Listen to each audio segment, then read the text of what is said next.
Am I the a-hole stories? Am I the a-hole for buying an expensive car instead of helping with my brother's surgery?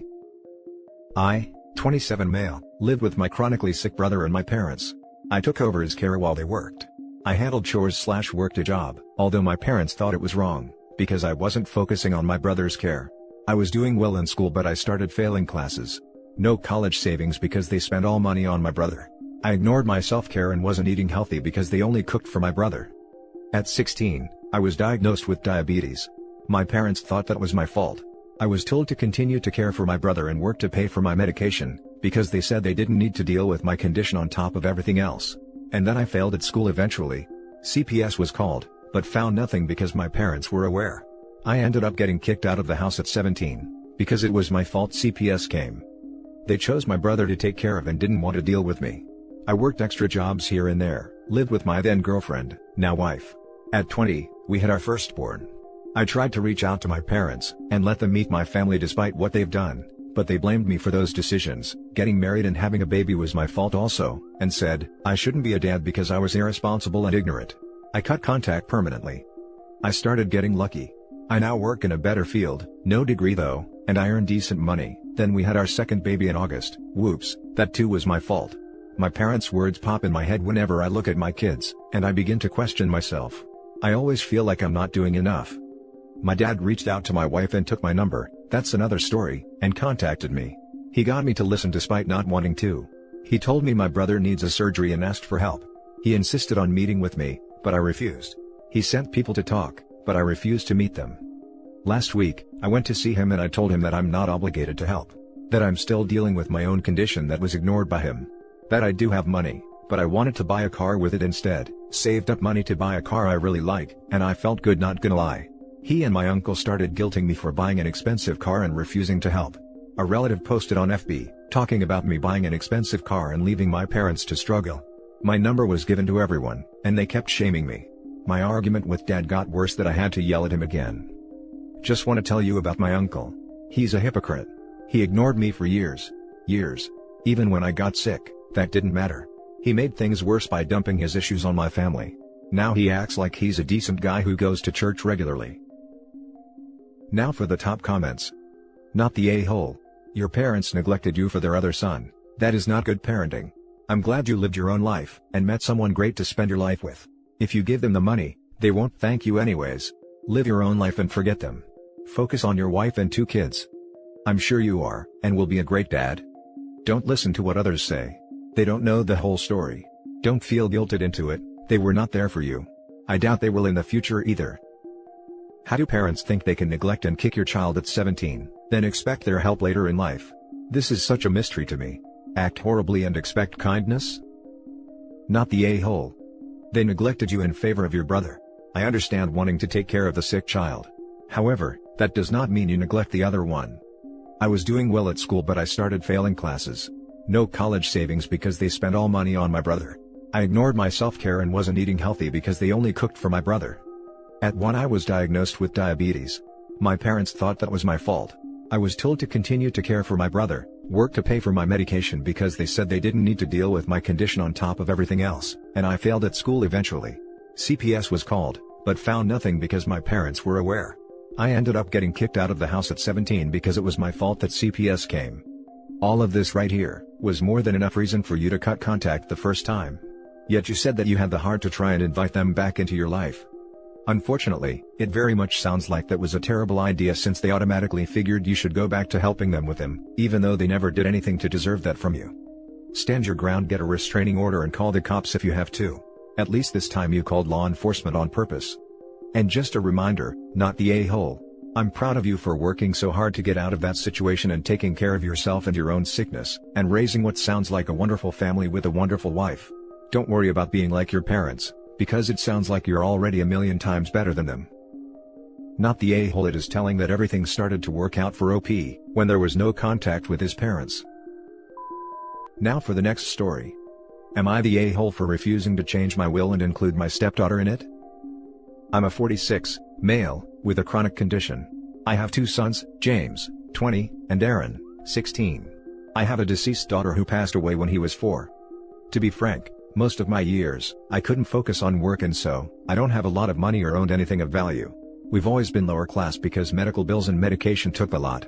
James attends community college and has been getting support. Aaron will follow his brother's lead. It's what they want and they are becoming independent. I can say I have raised two sympathetic, caring, supportive boys who never left me to struggle alone, and I owe them a lot. I just wish I could have sent them to their dream college, but they understand how we all got dealt a bad hand in life. Like I said, I don't have much, all I have is my farmhouse. I've written a will and mentioned that this house goes to both James and Aaron, and that it'll be given to them in the coming years. I've mentioned this to them, they told me, they just wanted me to be okay. I appreciate that a lot, those words never been said by my own family. This conversation was private between me and them. I've been married to my wife for over a year now. I have a 15-year-old stepdaughter who's smart and very respectful. We all get along as one happy family. There were no issues except for this, my wife and I were discussing finances. Because we wanted to have a joint account to share. And she asked me about the farmhouse I own, she wanted to discuss renovating it and stuff like that. I talked to her and told her that this farmhouse does not belong to me. Therefore, I'm not planning on doing anything with it. It in fact belongs to my sons as a way to give back to them, and also support them as a father, especially after being sympathetic despite everything. She thought that was nice, then she talked about it again, asking me how much I love my stepdaughter and consider her as one of my own. I found this question strange. She asked me if I could include her in my will, and let her share the farmhouse with her stepbrothers. I didn't know what to say, frankly. But I reminded her that all my sons got is this farmhouse, and it belongs to them. I've already discussed this with them, and it was done and written in my will. She said I could update my will and include my stepdaughter. I didn't reply. Then she went on about how she felt her daughter was left out, and treated differently. Arguing that she, as family, deserves to have support, and I was being unfair to her. That she'll notice what her brothers have. I told her my stepdaughter is like my daughter that I lost. Told her to not mix things, and to respect that this is now my son's property. She kept arguing and said I was being inconsiderate of my stepdaughter's feelings. I didn't even bring this up to James and Aaron. They don't have to share what belongs to them. And that's it. My wife's been giving me a hard time about this issue, and just repeating what she said. Now for the top comments. Not the a-hole, I agree with you, the farmhouse does belong to your sons. Your will was decided before you met your wife and stepdaughter, and I actually find it a little concerning that your wife is being so pushy about your will. And I feel like it's somewhat unlikely that this 15-year-old is going to her mom, constantly bemoaning how unfair it is that she doesn't get a slice of the house. Are the two of them really sitting around talking about her inheritance? Give the boys the farmhouse now, avoid death taxes and a contested will. Not the a-hole. OP, read this. Best idea I've seen on here to avoid lawyers' fees, death taxes, will contestation, probate fees, all the fees. Just sign it over to them ASAP, and your wife won't have a reason to keep crying about it. Excellent advice. Not the a-hole, but did you consult a lawyer? Because, in my state, the wife gets a certain amount no matter what the will says, and the farmhouse is presumably part of your estate. Point is, the stepdaughter might get something someday, despite your wishes. My first thought too. The will is irrelevant, because unless there is some pretty rock-solid prenuptial stuff or other legal paperwork going on, the wife gets 100% of everything.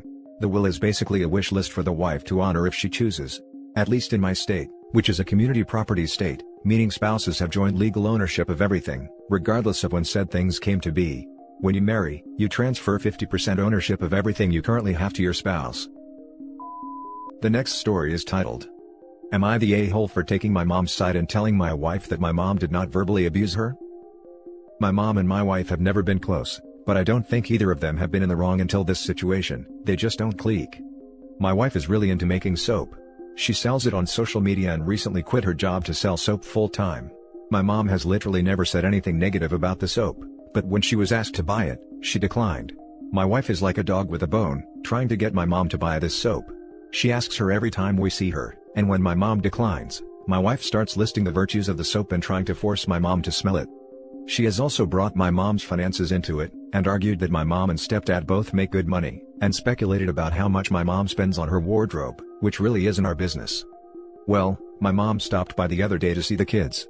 Before she left, she used our bathroom, and my wife stood outside the door yelling the whole time about, "How is the soap in there? And, don't you like it?" My mom came out looking pissed, and my wife immediately offered her a friends and family discount. My mom screamed, "I don't want your freaking soap. If you aren't making enough money from the soap, that isn't my problem, and I don't want to hear about the freaking soap again," and then my mom left. My wife immediately asked what I was going to do, and I said that I would talk to my mom, but my wife should have dropped it with the soap. My wife said that wasn't good enough, and that my mom had committed verbal abuse. I replied that I don't consider that verbal abuse. Now my wife is very upset and feels like I'm taking my mom's side, and that I should set boundaries with my mom. But I feel like my mom kind of set a boundary when she said she didn't want to buy the soap, and my wife didn't give a damn about that. Right, well, your wife was verbally harassing her, so she got what she deserved. Not the a-hole. Your wife needed to hear that.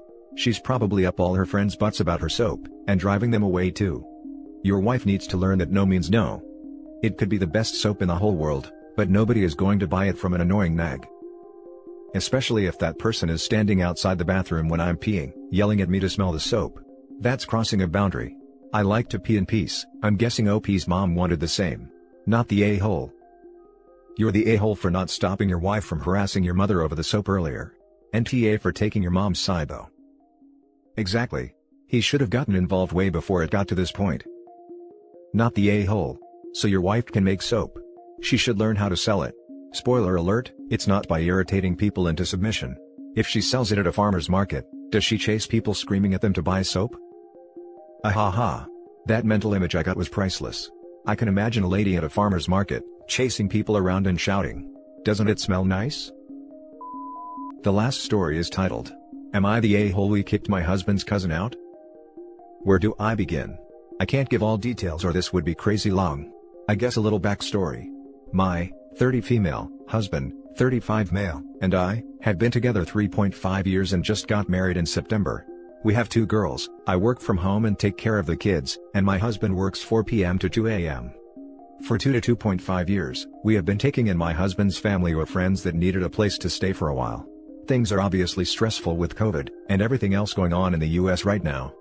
My husband's cousin, HC, 36 male, moved down to Georgia from Chicago area the end of July, to work as an audio engineer for some up-and-coming names in the rap industry. They had a deal to pay for some of his bills and give him a place to stay. Well, things started going south and they apparently weren't holding up on their end of the deal, but I don't know the full story. Anyway, HC ends up spending the night a few times here, and it somehow turns into him basically living with us, even though he never asked. He plays Call of Duty all night. My husband can't get to sleep when he gets home, because HC is being loud.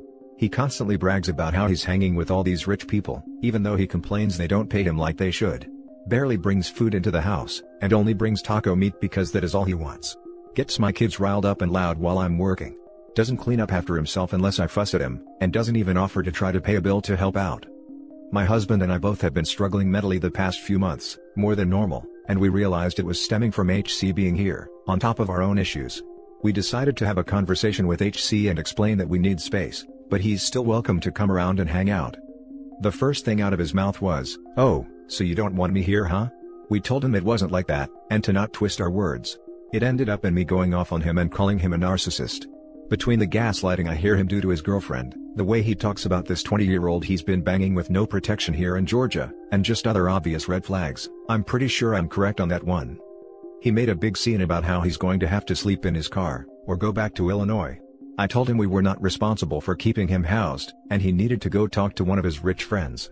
The part that gets me is, him saying he wouldn't have reacted the way he did if we had said something sooner. I know that's a lie. When he finally left, he made a little scene saying, "The narcissist is leaving." I wanted to be petty and say, at least I'm stable enough to have my own place, but I let it be. No point, I guess. Why does some part of me feel a tiny bit bad? I don't regret what I did. Now for the top comments. Not the a-hole. Pro tip, when someone asks a gotcha question like, "You don't want me here, huh?" The way to answer it is, "Correct. You have overstayed your welcome, and we want you to leave."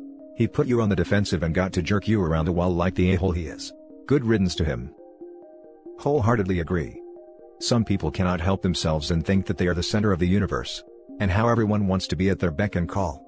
The cousin tried to spin the narrative, and put OP on the defensive when he said "You don't want me here." You have to take control of the situation and answer, "No." Not the a-hole. He took advantage of your generosity and acted like a nuisance, and then tried to play victim when you put your foot down. Play stupid games, win stupid prizes. He can sleep in his car. Not the a-hole. People who are narcissists will do everything in their power to make you feel bad so that they get their way. From what I can gather, you and your husband seem like good people who were trying to help a family member. However, they took advantage of that from what it seems. At the end of the day, you have to do what is right for you and your family. And that's it for this video guys. If you have thoughts to share, leave a comment below. Don't forget to hit like and subscribe if you like this content. I'll catch you in the next one. Good day everyone.